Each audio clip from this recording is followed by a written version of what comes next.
সম্মানিত ছাত্রছাত্রী ভাই ও বোনেরা, আসসালামু আলাইকুম। তো ইতিমধ্যে দ্বিতীয় সেশনের রেজিস্ট্রেশনের ফল প্রকাশ হয়েছে। তো কিভাবে আপনারা রেজাল্টটা দেখবেন এবং মাইগ্রেশনের রেজাল্টটা দেখবেন কিভাবে, আমি এই ভিডিওর মাধ্যমে সম্পূর্ণ প্রচেষ্টায় দেখাবো, ঠিক আছে। এবং থার্ড চয়েসে কি মাইগ্রেশন ওপেন আছে কিনা সেটাও আপনাকে দেখিয়ে দেবো, এবং থার্ড চয়েসে কিভাবে মাইগ্রেশন ওপেন করবেন সেটাও আমি আপনাকে বলিয়ে দেবো, ঠিক আছে। তো বন্ধুরা, অবশ্যই ভিডিওটা কেউ স্কিপ করবেন না, অবশ্যই স্টেপ বাই স্টেপ দেখবেন।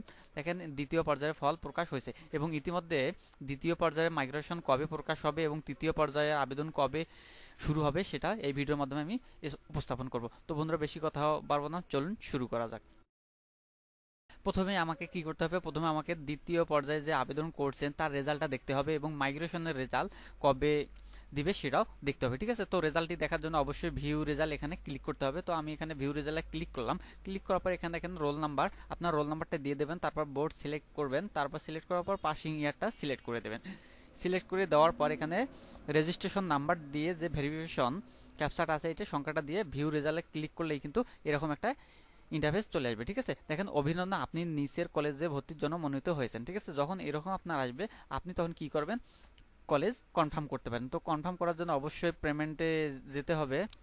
যখন আপনারা দেখা হয়ে গেল, তারপর এখন আপনার পেমেন্ট নিশ্চয়ন করলেন, কিন্তু হলো কিনা সেটা আপনাকে বুঝতে হবে, ঠিক আছে। সেটা বোঝার জন্য অবশ্যই এখানে দেখেন রেজিস্ট্রেশন পেমেন্ট, এখানে ক্লিক করতে হবে। যখন এখানে ক্লিক করবেন, ঠিক অনুরূপ আগের মতো করে রোল রেজিস্ট্রেশন বোর্ড দিয়ে এখানে ক্যাপচা পূরণ করে পেমেন্ট ভিউ ইনফরমেশনে ক্লিক করলেই আপনার পেমেন্টটা নিশ্চিত হয়েছে কিনা আপনারা এখানে বুঝতে পারবেন, ঠিক আছে। তো ইতিমধ্যে যাদের দ্বিতীয় পর্যায়ে আবেদন করে কলেজ আসতে কিন্তু পছন্দ হলো না, তারা কিভাবে মাইগ্রেশন ওপেন করবে এবং তৃতীয় পর্যায়ে আবেদন করবে সেটা আমি এখানে দেখিয়ে দেবো, এবং কবে থেকে আবেদন শুরু হবে, ঠিক আছে। এবং তৃতীয় পর্যায়ে মাইগ্রেশন হবে কিনা সেটাও দেখতে হবে, ঠিক আছে।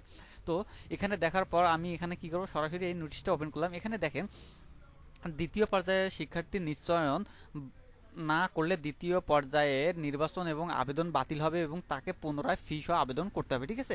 এখানে তৃতীয় পর্যায়ের কথা বলা হয়েছে, ঠিক আছে। যদি আপনার দ্বিতীয় পর্যায়ে কোনো রেজাল্ট এসে থাকে তাহলে কিন্তু আপনার তৃতীয় পর্যায়ে আবেদন করা লাগতেছে না। আর যদি রেজাল্ট না এসে থাকে তাহলে অবশ্যই কিন্তু আপনার তৃতীয় পর্যায়ে আবার আবেদন করতে হবে, কিন্তু কোনো ফি লাগবে না, ঠিক আছে। তৃতীয় পর্যায়ে আবেদন শুরু হবে 16 জানুয়ারি সোমবার, ঠিক আছে। মাত্র একদিন সময় থাকবে এবং দ্বিতীয় পর্যায়ের আবেদনে মাইগ্রেশনের ফল প্রকাশ হবে 18 তারিখ, ঠিক আছে। যারা দ্বিতীয় বারে আবেদন করছেন, কলেজ চয়েস দিয়েছেন, তাদের কিন্তু ফল প্রকাশ হবে 18 তারিখ। মাত্র একদিন সময় থাকবে তার মধ্যে এবং সময়টা পাবেন, ঠিক আছে। তো এখানে তৃতীয় পর্যায়ে আবেদনের ফল প্রকাশ এখানে বলছে যে আপনারা তৃতীয় যে আবেদন করলেন 16 তারিখে, তার ফল প্রকাশ হবে কিন্তু 18 তারিখ। কিন্তু যারা তৃতীয়বারে আবেদন করবেন তাদের কিন্তু কোনো ধরনের মাইগ্রেশন ওপেন হবে না এবং মাইগ্রেশনের অপশন নেই, ঠিক আছে।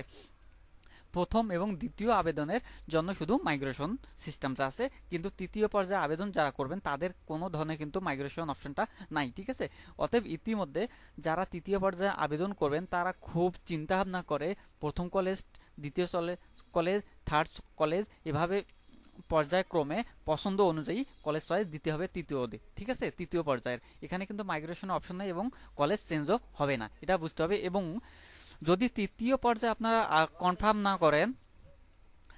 না করেন তাহলে কিন্তু আপনার 19 তারিখেই ভর্তি বাতিল হবে, ঠিক আছে। অবশ্যই 19 তারিখে আপনার কনফার্ম করতে হবে। আর যখনই কনফার্ম করবেন তখনই কিন্তু আপনার 22শে জানুয়ারি থেকে 26শে জানুয়ারি পর্যন্ত আপনার ভর্তি শুরু হবে যে কোনো কলেজে, ঠিক আছে। তো এভাবেই যদি আপনারা কলেজ চয়েস এবং নিশ্চয়ন করেন তাহলে কিন্তু সামনের দিকে আগাইতে পারে। আর যারা ইতিমধ্যে কলেজ চয়েস দিয়েছেন অথবা কনফার্ম করলেন না এবং তৃতীয় পর্যায়ে আবেদন কনফার্ম করলেন না, তারা কিন্তু কখনো কলেজ ভর্তি হতে পারবেন না, ঠিক আছে। শিক্ষার্থী বন্ধুরা, আজকে এই পর্যন্ত। আবার পরবর্তী কোনো ভিডিও নিয়ে আপনাদের মাঝে হাজির হব। আল্লাহ হাফেজ। অতক্ষণ সুস্থতা কামনা করি।